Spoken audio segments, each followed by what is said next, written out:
Good morning, everyone. I'm Aiden Taylor, the Executive Director with Clay County Cert. Joining us today is Mike Oakley, Executive Deputy Director with the West Virginia Division of Emergency Management. Thank you for joining us, Mike. How are you this morning? Pretty good. Thank you for inviting me. So today we will be discussing week 4, which is the last week of National Preparedness Month 2020. The topic is teaching youth about emergency preparedness and how to plan for disasters. There's a lot of resources on Ready.gov, and actually Ready.gov has a whole section for children of all ages, all the way from young kids to teens, and it really gives a nice, good resource for children to turn to for more information. We'll have it pulled up right here. And here's Ready Kids. And you can get there by going to ready.gov/kids. And Clay County Cert provides many resources for children that we'll discuss as we go through, and a couple of different programs that we work with our library in partnership to provide young children all the way up to teens emergency preparedness publications.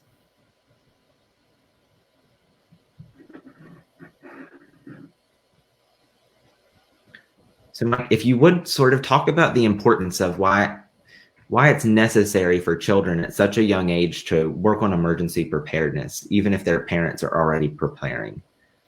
Well,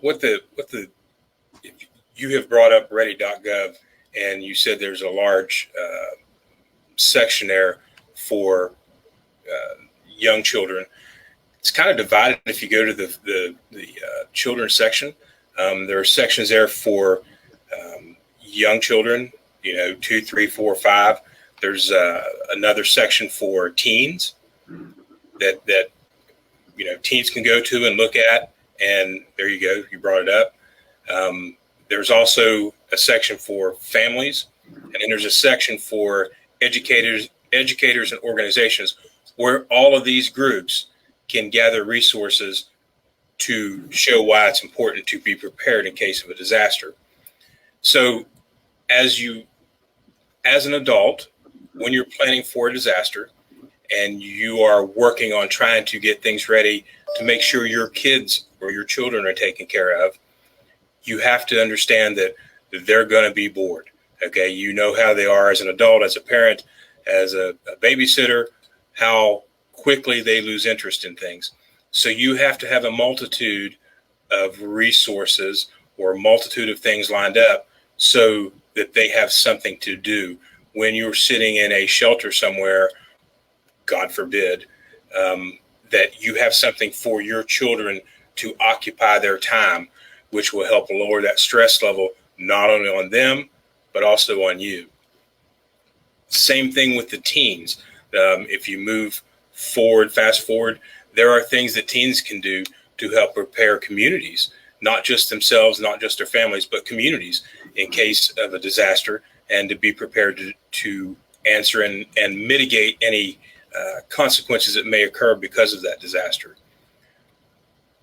So one thing that comes to mind when you're talking about children of a younger age staying prepared and not being bored, a lot of families think about, well, I'll take the family iPad, or they have some sort of electronic device. But those devices die, and it's frequent that in a shelter, there's not always enough outlets to support everyone charging their device.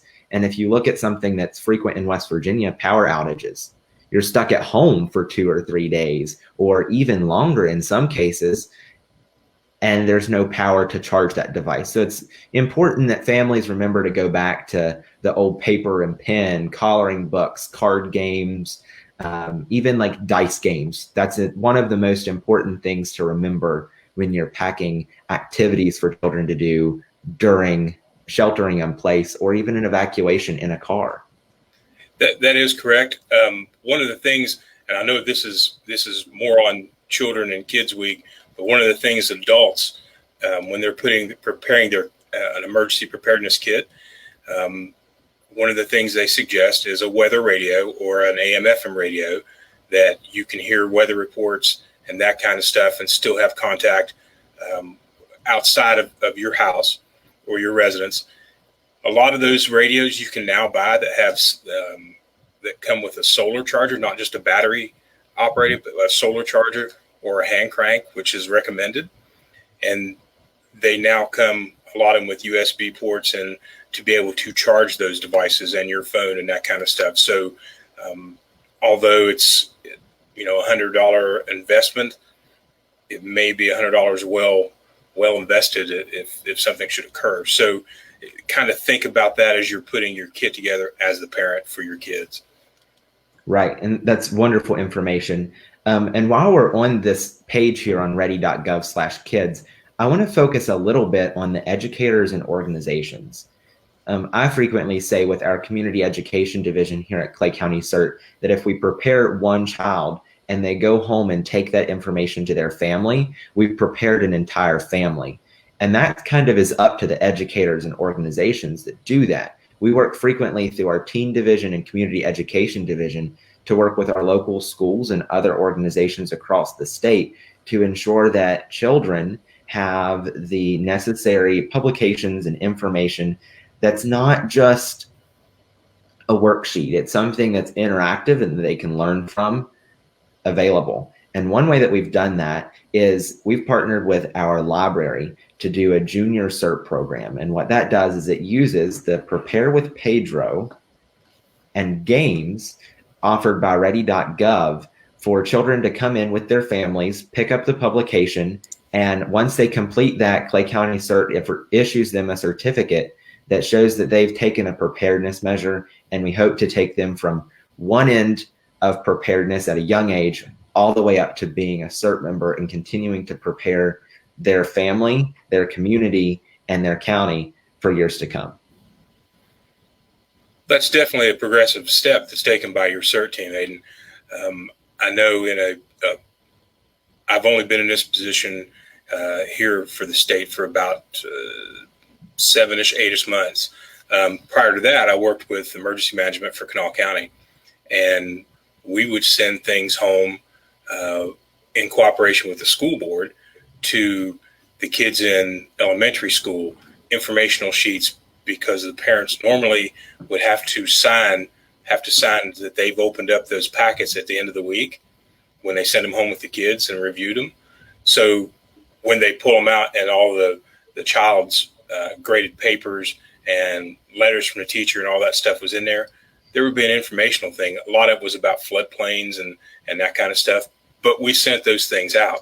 Now, your local entity or your school board, if you try and do something like that, I know Kanawha County required that a certain statement be put on those things and basically not endorsed, program not endorsed or whatever by the school board. I don't remember exactly what it was now, but that's still a way to reach your young children's families with information should you decide to undertake that.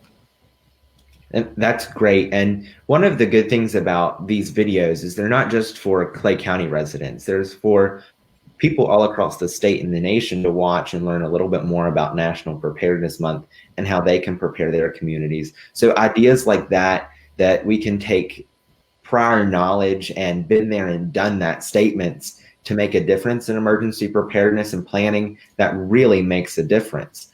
So one thing that I want to focus on a little bit, that I've had a little bit of experience with working with some children through this, is the Disaster Master game and Build a Kit game. I'm not going to go directly into these games because it takes us off onto a separate page, but I encourage families, if you have a child that really isn't interested in very much, but you still want to get them in doing the preparedness activities, this is a good way to do that. It integrates that information about emergency preparedness without the child or participant really even knowing that they're learning it. It's just a good way to keep them interacted with the game and emergency preparedness and planning.